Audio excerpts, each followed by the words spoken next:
Okay, good day everyone. So our topic is all about housekeeping. So what is housekeeping? Please read. Housekeeping is the practice of keeping our surroundings clean, safe, and well organized. It includes activities such as Okay, housekeeping is dili lang na siya about cleaning but also about na siya kung paunsa nato take care or i-handle ang ato ang surroundings. Like for example, sa kanang hotels, importante jud kay sa hotels kay halos naagi na ang housekeeping. Then naay mga activities nga part sa housekeeping which is cleanliness. Of course, part yun sa housekeeping ang cleanliness kay manglimpyo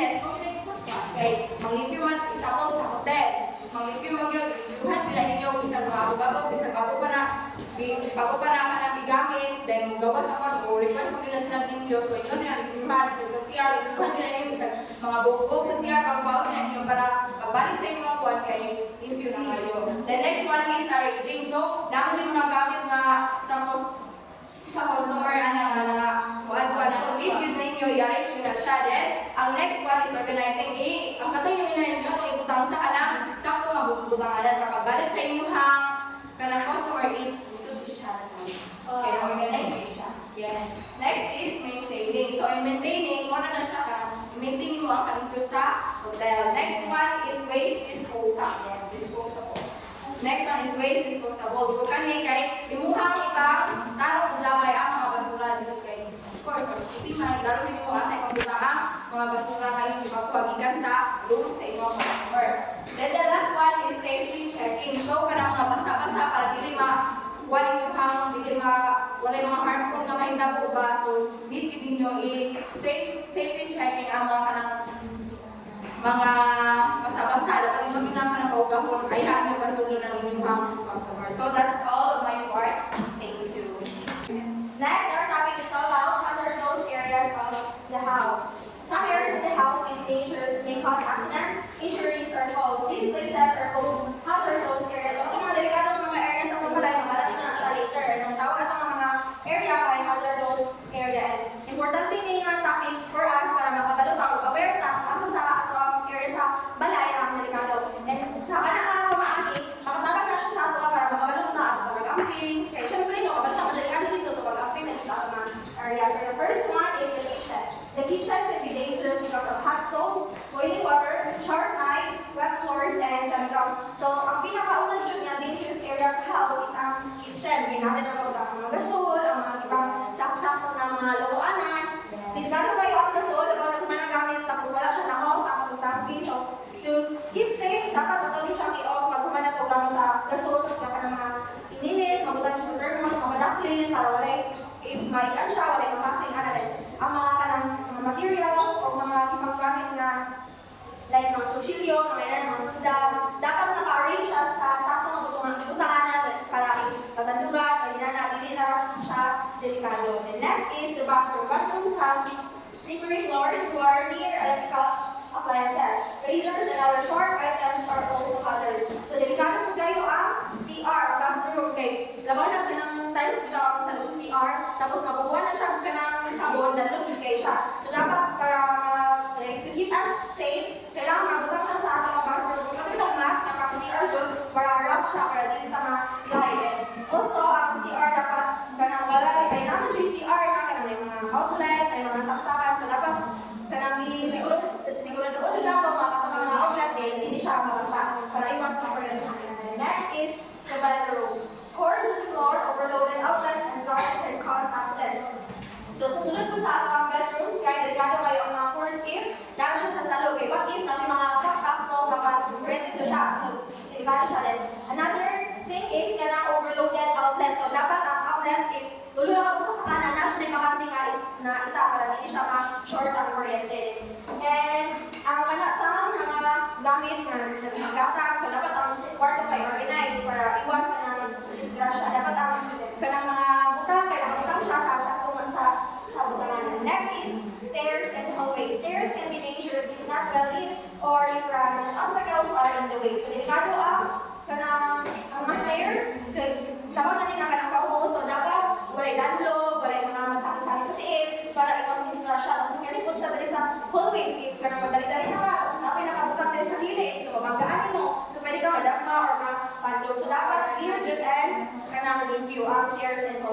and ugapon, kailangan uga. The next is the laundry area. Wet floors and electrical appliances can be risky. So, kanila laundry area, so, isang-sakang hindi siya. So, dapat katong isang-sakalan na ani, dapat ka nang nasa sa taas, ka nang hindi na siya mabasa.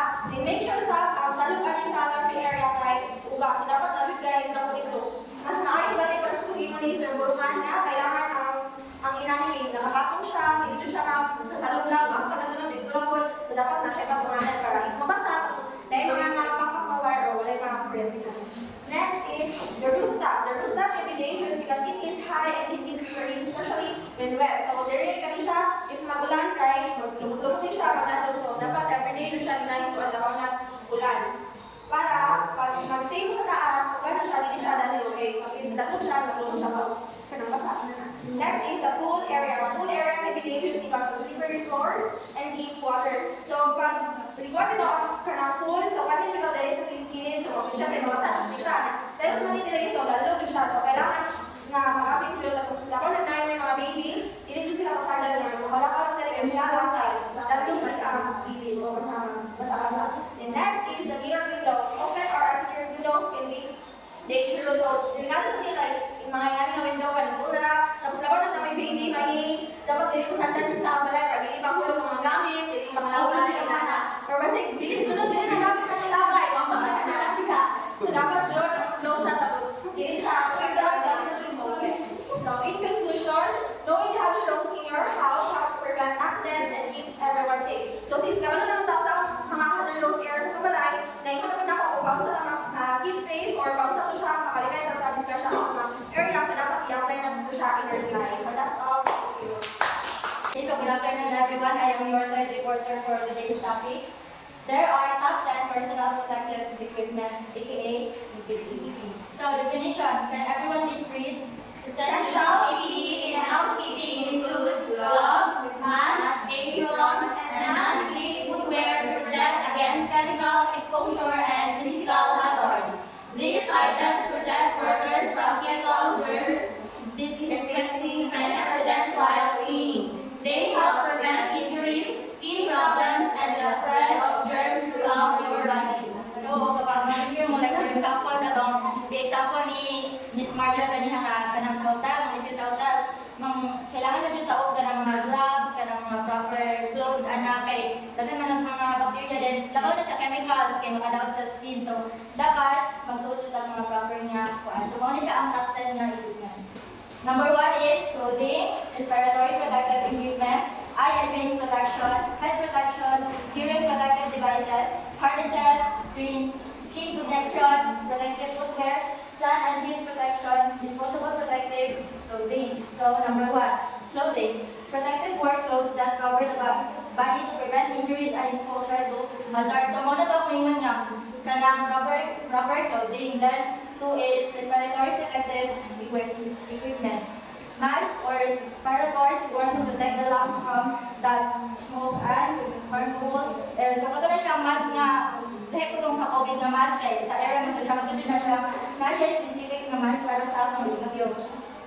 Number 3, eye and face protection. Goggles or face shields that protect the eyes and face from splashes, dust, or flying objects. So, kuan po ka ng para sa eyes, kanong goggles bitaw mga kuan transparent. Then, head protection. Helmets or hard hats worn to protect the head from falling or hitting objects. So, like for example, kanang manityo ka sa ceiling, then na ay mga mahulog-hulog na dust or kuan laban na ay mga protective na equipment para sa imong head. Then, number 5 is hearing protective devices. Earplugs or ear muffs used to protect ears from loud noises. So, for example, kanang nana siya yung mga kuan karon, nana siya yung mga machine for cleaning. So, loud noises man siya na-reproduce ana. So, dapat na mag-earplugs. Pero kuan na siya kana sa mga dagko na dito ang mga cleaning kuan dili lang sa balay. So, harnesses. Safety straps worn to prevent falls when working at heights. For example, kita mo anak mag-review windows sa gawas. Kato itong like mga building at atas kaya mag-kuhan sila, mag-harness sila kay para hindi sila makakulog. Then, skin protection. Gloves or creams that protect the skin from chemicals, cuts, or irritation. So, gloves na mo ito kung hindi nga para hindi madawat ang inyong hands. Then, For example, kanang maglaba bitaw tang na chlorine din, magpalit-palit mo jud na ang kuan din mapasok. So, kailangan na magamit og gloves. Number 8 is protective footwear. Safety shoes or boots that protect the feet from heavy objects, sharp items, or slips. So, kailangan ka magsuot og boots kapag mag-implement ka ng pinabongga at nalipyo. Then number 9, sun and heat protection. Items like hats, sunscreen, or cooling gear that protects the body from heat and sun exposure. So for example, kung magbuna ka sa gawas, init mo dyan natin. Mag-sunscreen mo. Mag-sunscreen mo, or init mo magsuot ng like ng sando, kanya natin. Number 10, and this is the last one. Disposable protective clothing. Single-use clothing or to prevent contamination and then safely thrown away. So katulad niya siya para sa mga heavy na job ito ang mga cleaning, dahil para siya sa mga heavy cleaning, katulad sa mga hotels na job din nga. So, more to akong calling to you. Okay, so good afternoon everyone. So, my topic is all about the ethical principles and standards in housekeeping. So, kaninang presentation is all about ethical principles, maayong kamatasan when it comes to housekeeping. So, bala na po sa itong angay buhatan ko in our housekeepers. Next is, let's define first what is ethics. So, kita naman ka ng list. Wala naman what is ethics, right? So, sakto nga, kamatasan. So, we have here, ethics are moral rules that guide proper behavior. Ethics also help housekeepers act professionally and responsibly. So, ang ating ipangalaman ethics is very helpful din siya when it comes to housekeeping. So, first, ethical principle is honesty. So, honesty is tell the truth, do not steal guests or client belongings, report lost items immediately. So, kung ikaw housekeepers, tapos kanang makita ang wallet ba sa bed or nabalik nga ba wallet sa kanang room, and pinag-iwan, so, kuha niyo tayo, hatag dito sa counter, or iwang yung report doon, nabalik nga wallet kayo, kuha naman ito bilang kung inside na bilang, Luwag part ako, yun. Luwag part ako, lamay. kung dito nga naman nagitan, dito naman nga nagitan, dapat ganahan lang yung pag-aanis, dapat ihatag yung mga wallet or money sa counter, para hatag na nila ang wallet, ang money kay, naman sa way na kuha na sila, check-in na sila, so makita ng room. Pero, importante rin, kuha na, sa housekeeping, dapat dili ka magkita sa room. Kaya kasi siya po may isunod sa room, kaya mga kuha naman din sa mga kwarto kita, hindi daw kayo. So dapat, ikuha na ito ang principle na honesty. Next is respect. So, respect client's privacy, ask permission before touching personal items, be polite and professional. So, respect client's privacy. So, yung gusto naman sa room, ano mo ang isay or masilang room, tapos dili may pala din, makuha na sila mga clients, isunod na sila sa room nito nga. Kalat na kibiyaan na lang madili na siya pwede dapat i-respect yung mga kahang privacy.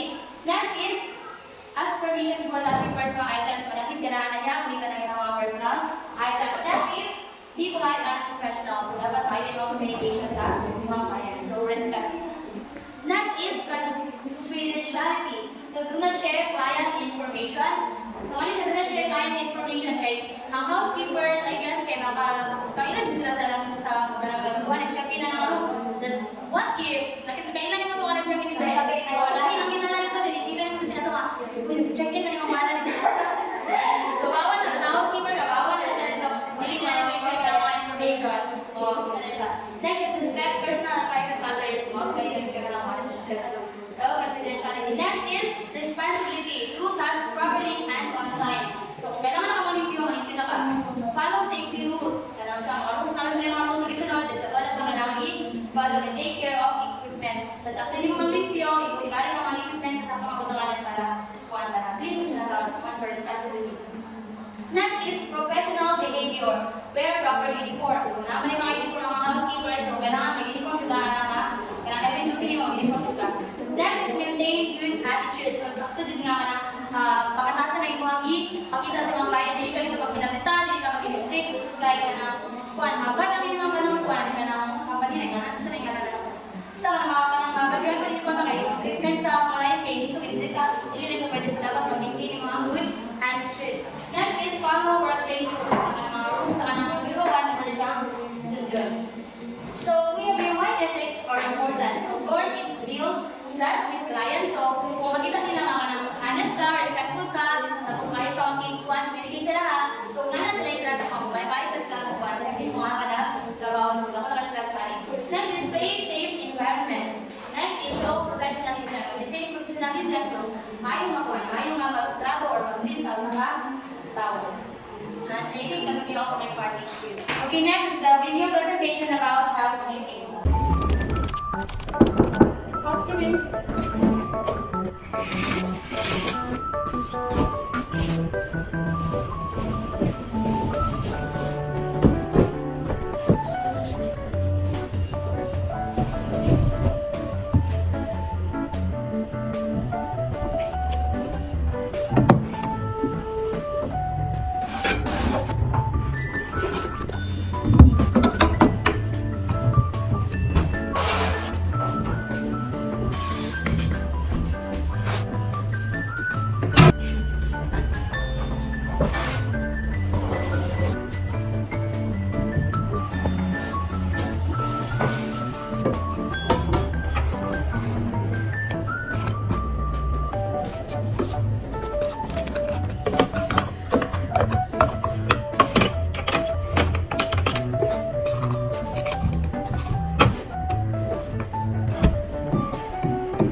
Good afternoon, everyone.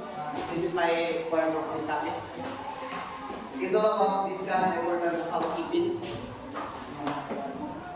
Definition is housekeeping as systematic management and maintenance of cleanliness, organization, and safety in various environment, ranging from private homes to industrial workplace and luxury hotels. This is often described as the backbone of operation because it's directly impact health, safety, and economic value.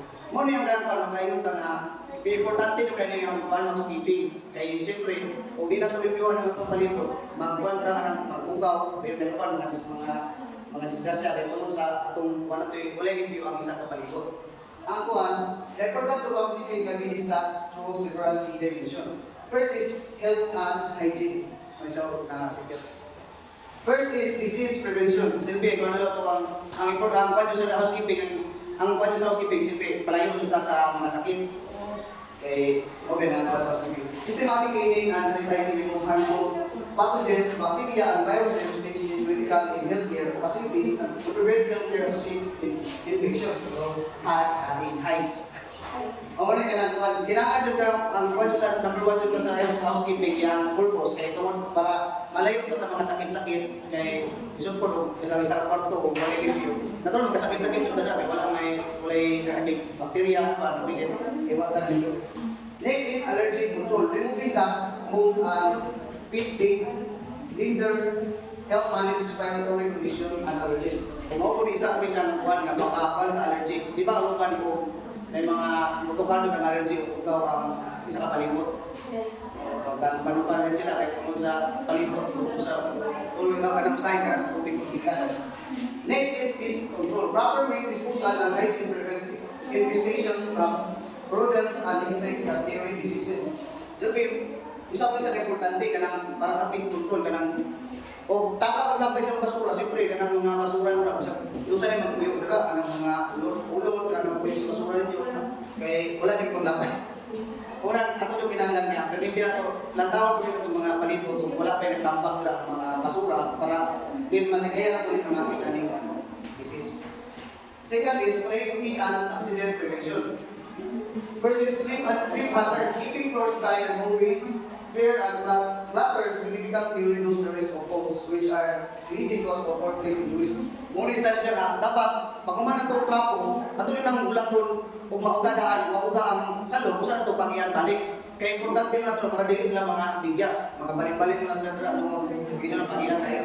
Second is fire prevention. Regularly removing combustible materials like paper and oil rocks, and ensuring fire exits are unobstructed in essential for fire safety. Siyempre, ang atong kung sa ilikay, atong kanang mga musika, ito na itong mga gasol na atong ilikay ng mga papel na dapita, kaya kasi pag ginaunsa, mga sunod-sunod, dali ito kayo na mo adapt din o kuhaan ka ng kalayo rin. Usap pa, fire exit na ito, namin tayo fire exit, sa mga hotel-hotel, kinahanglan nyo ng fire exit ng gold, wala yung makabara nila, kaya parang, kaya ko ba ng gold mga fire exit, doon ay tambak ng ilang mga, kung ano, Ginanakan, may ginagawa. hindi mo na lang buliga fire exit, ibig nagyanan pa na yung mga discussion, mga emergency. Makisod na noon kung aki kay, dito naman yung tambak akuan, munang kinahanglan na itong libyuhan ng fire exit. Next is hazard identification. Housekeeping staff are often the first to notice and report physical hazard like broken equipment or structural damage. So siyempre kita nga, o ikaw ang maglimpyo, huwag natin makita ng mga butang-butang na nga buhak na gamay na si PRK, kada mo ito, damage na siya. Imo nyo lang, ikaw yung unang report sa inyong manager na may lista na kay nabuhak na, or hapit ka sa madahon. Una, yung role nga, 1. Third is, psychological and productivity benefits. Mental well-being. Clean, organized space, reduce stress and anxiety while improving focus and emotional balance. Siyempre, limpyo yung palikot. Dito juga yung mga activities juga yung na siyempre, wala kay stress, pilit lang. Wala kay stress ko lang mga pamitaw ka na okay kayo pumati, wala kayo problema, ano ba?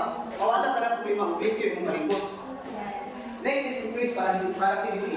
In workplace, an ordinary environment allows employees to find tools and materials to build using downtime and improving workflow. So, siyempre, kami isa kayo po siya, increased productivity. Kaya kung sa dapat, ang imong mga gamit, naka-organize yun sa tanan.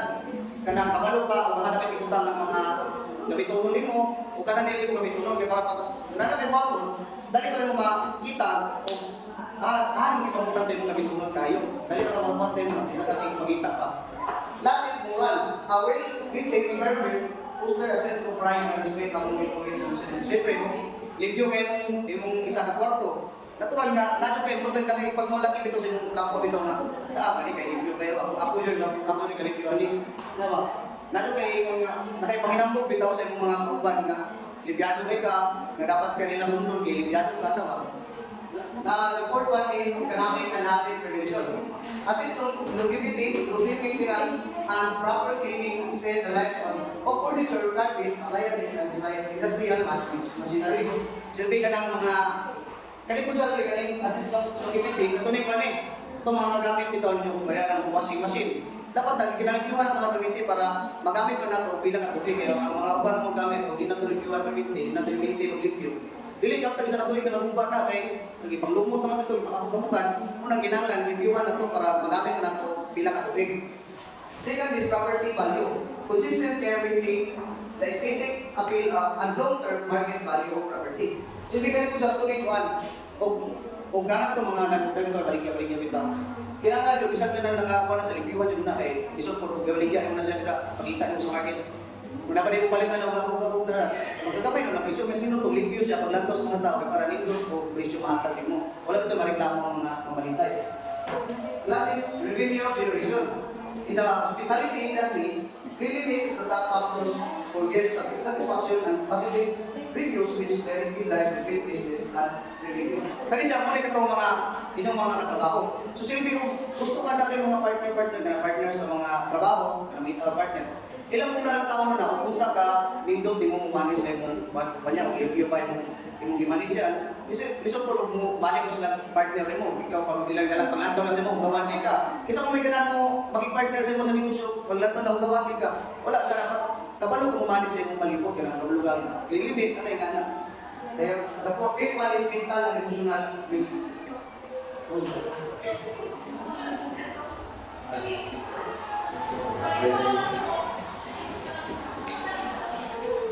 dahil sa mental and emotional well-being mo, ulit ang usapan na dili lang sa better sleep quality and more better sleep quality. A clean, organized, and scaling relationship promotes deeper and more restorative sleep. Silbi, okay mo pa paghugaw kayo, makatulog di kay tarong dahil, katulog kayo nagdanan.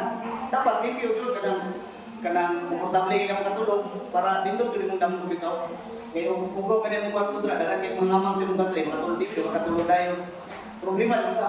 Enhance focus, removing visual noise and flatters help the brain prioritize tasks and boost productivity for those working or studying at work. Kaya po, kinahanglan nyo na ito ang atong mga balay, makakuha nyo, nilinis apa bitaw, para kita nga trabaho, trabaho ka ito, makapokus ka sa itong ibang trabaho.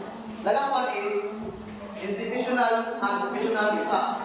Brand reputation, For business like hotels, restaurant, housekeeping, creating a first impression, high standards, signal, professionalism, and attention to detail.